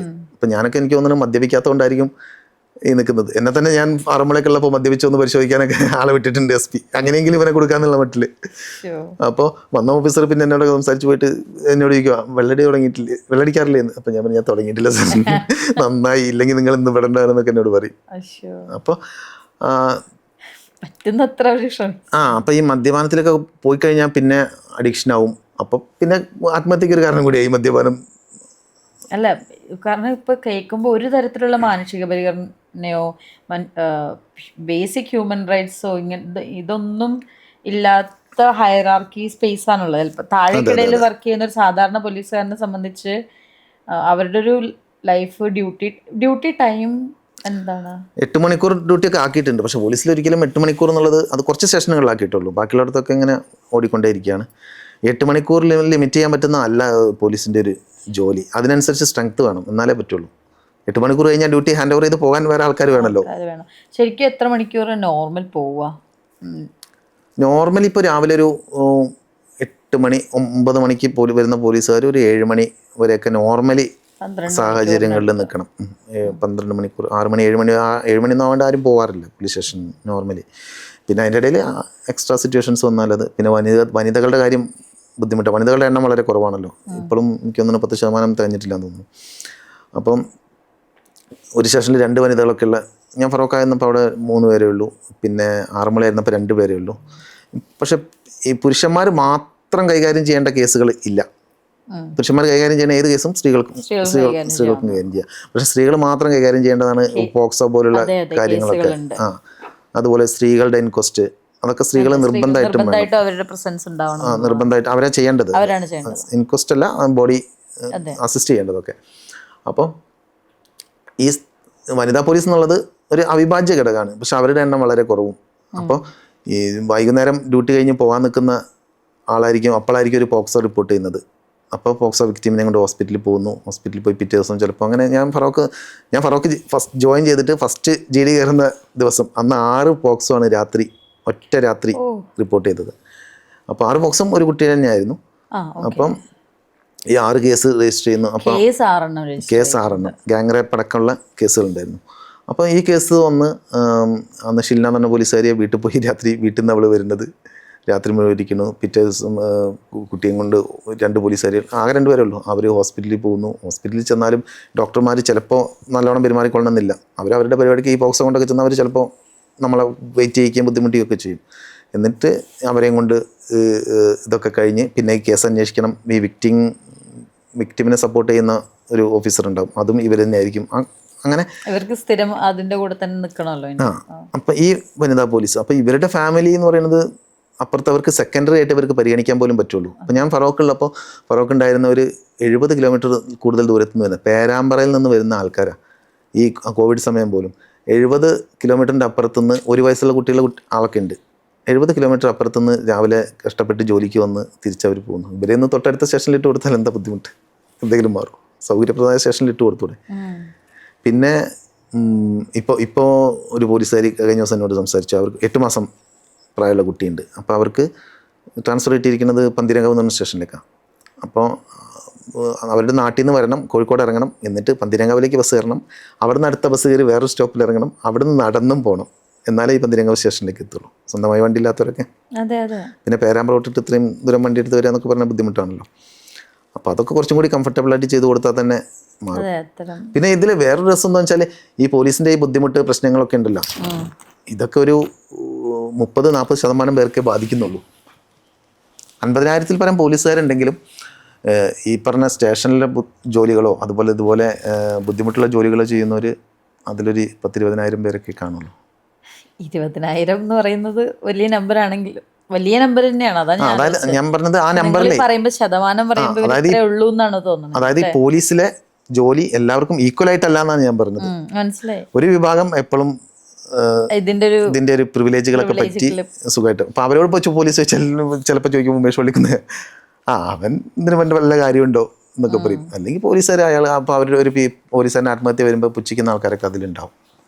പക്ഷെ ഈ പറഞ്ഞ അതായത് ഈ റാങ്കിലുള്ള ആൾക്കാരുടെ കാര്യമല്ലേ പറഞ്ഞത്, അത് സാധാരണക്കാരിൽ തന്നെ പ്രിവിലേജസിനെ സപ്പോർട്ട് ചെയ്ത് ഇപ്പം പല സ്വാധീനങ്ങളായിട്ട് ഇപ്പം ഇതൊക്കെ ഇഷ്ടമുള്ള പോലെ ട്രാൻസ്ഫർ വാങ്ങിച്ചെടുക്കാൻ. ഇപ്പൊ ഒരു പോലീസുകാരുണ്ട്, നമ്മൾ എയർ ക്യാമ്പിൽ വന്നതേ ആളെ ഞങ്ങൾ കണ്ടിട്ടുള്ളൂ കോഴിക്കോട് എയറിൽ. അയാൾ അന്നൊരു IPS കാരൻ്റെ വീട്ടിലെ വണ്ടി ഓടിക്കാൻ വേണ്ടി പോയതാ. വീട്ടിലെ വണ്ടി ഓടിക്കാനും വീട്ടിലെ സാധനങ്ങൾ മേടിക്കാനൊക്കെ ആയിട്ട് അന്നത്തെ കമ്മീഷണർ കൂടെ പോയതാ. പിന്നെ തിരിച്ചു വന്നിട്ടില്ല. പിന്നെ അവിടെ തന്നെയാണ്, അതൊക്കെ തന്നെ പണി. അയാൾ അത് ആസ്വദിച്ച് ചെയ്യുന്നു. അയാൾക്ക് പോലീസിന്റെ പണി എന്താണെന്ന് അറിയണ്ട, FIR എന്താണെന്ന് അറിയണ്ട, കേസ് എന്താണെന്ന് അറിയണ്ട. അങ്ങനെ അങ്ങനെ പോകുന്ന കുറേ ആൾക്കാർ വർഷങ്ങളായിട്ട് ക്യാമ്പ് ഹൗസുകളിൽ ജോലി ചെയ്യുന്ന ആൾക്കാരുണ്ട്. അങ്ങനെ ഒരുപാട് ആൾക്കാർ. നമ്മളൊക്കെ ആ പോലീസുകാരന് എനിക്ക് തോന്നുന്നു ഇങ്ങനെ പോകുന്നൊരു പോലീസുകാരന് 60-70,000 രൂപ ശമ്പളം ഉണ്ടാവും. 70,000 രൂപ ശമ്പളം വാങ്ങിയിട്ട് പോലീസിന്റെ അയാൾ ചെയ്യുന്ന വീട്ടിലെ ജോലിയാണ്. അതന്നെ അയാൾ വില്ലിങ്ങും ആണ്. കാരണം അയാളെ സംബന്ധിച്ച് അല്ല ഇവിടെ വരുന്നതിനേക്കാൾ ഇതറി മനസ്സിലായിട്ടുണ്ടാവണം. പക്ഷെ അങ്ങനെ പോകുമ്പോൾ അയാളുടെ പണിയും കൂടി ഇവിടെ എടുക്കുന്നത് പോലീസുകാരാണല്ലോ. അല്ല അതപ്പോ പോലീസുകാരൻ ചെയ്യേണ്ട പണിയല്ലല്ലോ. അല്ല, അയാളുടെ പിന്നെന്തിനാ അവിടെ നിൽക്കുന്നത് തന്നെ? അത് ഇല്ലീഗൽ ആയിട്ടല്ലേ അയാൾ ആ സ്പേസ് നിൽക്കുന്നത്. അയാൾക്ക് ആ IPS ഓഫീസറായിട്ട് അയാൾക്ക് ഫാമിലി ബന്ധമൊക്കെ ഉള്ളതുകൊണ്ട് അങ്ങനെ, അതായത് ശിങ്കിടിയായി ജീവിക്കാൻ തയ്യാറുള്ളവർക്ക് സേഫാണ്. അല്ല പക്ഷെ അങ്ങനെ ഒരു നിയമനം ഉണ്ടോന്നാ ഞാൻ ചോദിക്കണേ. അയാൾക്ക് അവിടെ ഒരു പോസ്റ്റ് ഉണ്ടോ? ഇല്ല, വേറെ എന്തെങ്കിലും പറഞ്ഞിട്ടായിരിക്കും. വേറെ ഇപ്പോൾ ഒന്നുകിൽ അയാളുടെ SP-യുടെ സ്റ്റാഫായിട്ടോ ഈ IAS കാരുടെ സ്റ്റാഫായിട്ടോ. മുമ്പൊരു വിവാദം ഉണ്ടായിരുന്നല്ലോ, പട്ടിയെ കുളിപ്പിക്കാൻ പറഞ്ഞു എന്നൊക്കെ പറഞ്ഞിട്ട്. PSO ആയിട്ടോ ഗവൺമെൻറ്റൊക്കെ ആയിട്ട് വെക്കുന്ന ആൾക്കാരോടാണ് ഈ പറയുന്നത്. ഇപ്പം ഞാൻ പറഞ്ഞില്ലേ നേരത്തെ ക്യാമ്പ് ഹൗസിലെ ജോലി എന്ന് പറയുന്നത്. ക്യാമ്പ് ഹൗസിൽ ഇപ്പം നമ്മളൊരു സിനിമ ആലോചിച്ച് തന്നെ ക്യാമ്പ് ഹൗസിലെ സ്റ്റോറി എന്ന് പറഞ്ഞിട്ട് ഡിസ്കഷൻ നടക്കുന്നുണ്ട്. ക്യാമ്പ് ഹൗസിൽ IPS ഓഫീസർമാർ മാറി വരുന്നതനുസരിച്ചിട്ട് അവിടുത്തെ ഡ്യൂട്ടിയുടെ സ്വഭാവം മാറും. ഇപ്പോൾ കോഴിക്കോടൊക്കെ ആണെങ്കിൽ ഇപ്പോൾ അനൂപ് കുരുവിള ജോൺ എന്ന് പറഞ്ഞ ഒരു ഓഫീസർ ഉണ്ടായിരുന്നു, IPS കാരൻ. അപ്പോൾ അദ്ദേഹം ഡയറക്റ്റ് IPS ആയി വന്നു. അയാൾക്ക് മറ്റ് കൈക്കൂലി ഇടപാടുകളൊന്നും ഇല്ലാത്തതുകൊണ്ട് ക്യാമ്പ് ഹൗസിലൊന്നും ആരും വന്ന് കാണാനും പോകുന്നില്ല. ഈ പോലീസുകാർക്ക് അവിടുത്തെ ഫോൺ അറ്റൻഡ് ചെയ്യുക. അവിടുന്ന് ഇപ്പോൾ ഈ കമ്മീഷൻ 24 hour ഡ്യൂട്ടി ആണല്ലോ. അപ്പോൾ അയാൾ വീട്ടിലായിരിക്കുമ്പോഴും ഓഫീസ് ഫംഗ്ഷനിങ് ആവാൻ വേണ്ടിയിട്ടാണ് ഈ ക്യാമ്പ് ഓഫീസ് എന്ന് പറഞ്ഞിട്ട് വെക്കുന്നത്. അവിടുത്തെ സ്റ്റാഫായിട്ടാണ് ഇവരെ ഇടുന്നത്. അപ്പോൾ അങ്ങനെയാണ് നോർമൽ നടന്നു പോകേണ്ടത്. പക്ഷേ നേരത്തെ പറഞ്ഞ പോലെ കൃഷിക്കാരനായ IPS കാരൻ വരുമ്പോൾ കൃഷിയായിരിക്കും. വളരെ രസമുള്ളൊരു കഥയുണ്ട്. ഒരു പോലീസുകാരൻ ക്യാമ്പ് ഓഫീസിലെ ഡ്യൂട്ടിക്ക് ഒരു ലീവ് വേക്കൻ്റ് ആയിട്ട് പോയി. അപ്പോൾ പോയി കഴിഞ്ഞിട്ട് പുള്ളി വന്നപ്പോൾ ഇങ്ങനെ നാട്ടുകാർ ചോദിക്കുമ്പോൾ ഇവിടെ കമ്മീഷണർ കൂടെ ജോലി. അപ്പോൾ അതൊരു പ്രിവിലേജ് ആയിട്ട് പുള്ളിക്ക് തോന്നി, കമ്മീഷണർ കൂടെ അല്ലേ ജോലി എന്നൊക്കെ. അപ്പോൾ വലിയ കുഴപ്പമില്ലാത്ത ജോലിയാണ്. ക്യാമ്പ് ഓഫീസിൽ പറഞ്ഞ ഒഫീഷ്യലായിട്ടുള്ള കാര്യങ്ങൾ ചെയ്യാനേ ഉള്ളൂ. അപ്പോൾ ലീവ് വേക്കൻ്റ് കഴിഞ്ഞ് പുള്ളിക്ക് ഒരാഴ്ച കഴിഞ്ഞപ്പോൾ മടങ്ങേണ്ടി വന്നു. അപ്പോൾ പുള്ളി പറഞ്ഞു വെച്ചാൽ അടുത്ത പ്രാവശ്യം എന്നെ തന്നെ വിടണം എന്നൊക്കെ പറഞ്ഞു. അങ്ങനെ അടുത്ത പ്രാവശ്യം പോയി. അപ്പോൾ പുള്ളി മനസ്സിൽ ഉറപ്പിച്ചു പോയി ഇനി എന്തായാലും ഇവിടെ ഒരു ഇടം പിടിക്കണം എന്ന്. അപ്പോൾ ആ സമയത്ത് പുള്ളി ഈ ഓഫീസറുടെ ബോർഡുണ്ട്, പിച്ചളയിലെ നെയിം ബോർഡുണ്ട്, IPS എന്ന് എഴുതി വെച്ചിരിക്കും. ഈ വീട്ടിൽ നിന്ന് ഈ ബ്രാസൊക്കെ തുറയ്ക്കുന്ന പൊടി കൊണ്ടുവന്നിട്ട് പുള്ളി അതൊക്കെ തുടച്ച് തിളങ്ങി. അപ്പോൾ എന്നിട്ട് വൈകുന്നേരം വരുമ്പോൾ സാറിന് കാണിച്ചു കൊടുത്തു, സാർ ഞാനതൊക്കെ ക്ലീൻ ആക്കിയിട്ടുണ്ട് എന്ന്. നോക്കുമ്പോൾ ക്ലാവ് പിടിച്ച് കിടന്നൊരു പഴയ സാധനം തിളങ്ങി ഇങ്ങനെ നിൽക്കുന്നു. അങ്ങനെ അപ്പോൾ സാറിങ്ങനെ വൈഫിനെ വിളിച്ച് കാണിച്ചു കൊടുത്തു, നോക്കൂ. അപ്പോൾ ഈ പറഞ്ഞ ആൾ പോസ്റ്റ് ഗ്രാജുവേറ്റ് ആണ്. അപ്പം അതൊക്കെ ആ കഥയൊക്കെ ഇങ്ങനെ പറയുന്നതുകൊണ്ട് PG ആണെന്നൊക്കെ ഇടയ്ക്കിടയ്ക്ക് പറയുന്നതാണ്. അടുത്ത ദിവസം ഇയാൾക്ക് റെസ്റ്റാണ്. പിറ്റേ ദിവസം ഗൺമാൻ ചെന്നപ്പോൾ കാണുന്നതെന്ന് വെച്ചാൽ ഈ പിച്ചളപാത്രം മുഴുവൻ പുള്ളിക്കാരി എടുത്തെടുത്ത് കൊടുത്തു. അത് മുഴുവൻ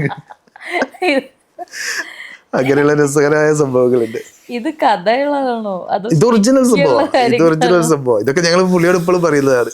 സാധാരണക്കാരായിട്ട് ഇപ്പോൾ ഞാനോ നിങ്ങളോ സാധാരണക്കാരെന്നുള്ള എനിക്ക് പോലീസ് സ്റ്റേഷനിൽ കയറുന്ന നമുക്കൊരു നിവൃത്തിയില്ലാതൊരു നീതി തേടിയിട്ടായിരിക്കും പോലീസ് സ്റ്റേഷനിൽ ചെല്ലുന്നത്. അപ്പോൾ പോലീസ് സ്റ്റേഷനിൽ ചെല്ലുമ്പോൾ പോലീസുകാർ പറയുന്നത്, ഇപ്പോൾ 10 ദിവസം കഴിഞ്ഞിട്ട് വരാമെന്ന് പറഞ്ഞാൽ 10 ദിവസം കഴിഞ്ഞിട്ട് വരാമെന്ന് പറയും. 10 ദിവസം കഴിഞ്ഞിട്ട് വരാമെന്ന് പറഞ്ഞാൽ 10 ദിവസം കഴിഞ്ഞിട്ട് വരാമെന്ന് പറയും. അപ്പം നമുക്ക് ആ പോലീസ് സ്റ്റേഷനിലിരിക്കുന്ന എനിക്ക് ആ നീതി അവർക്ക് കൊടുക്കാൻ പറ്റിയിട്ടില്ലെങ്കിൽ, അല്ലെങ്കിൽ അവരൊന്ന് ജസ്റ്റ് സപ്പോർട്ട് ചെയ്യാൻ പറ്റിയില്ലെങ്കിൽ പിന്നെ നമ്മളവിടെ ഇരിക്കുന്നതിൽ അർത്ഥമില്ലല്ലോ. രക്ഷാപ്രവർത്തനം എന്ന് പറഞ്ഞാൽ മുഖ്യമന്ത്രിയുടെ ഗൺമാന്മാർ മർദ്ദിച്ച കേസിൽ അതിൽ ADGP ആണ് മെസ്സേജ് അയക്കുന്നത്, ഈ കേസ് ഇങ്ങനെ ആക്കണം എന്ന് പറഞ്ഞിട്ട്, കേസ് ഇങ്ങനെ ഒതുക്കണം എന്നൊക്കെ പറഞ്ഞിട്ട്.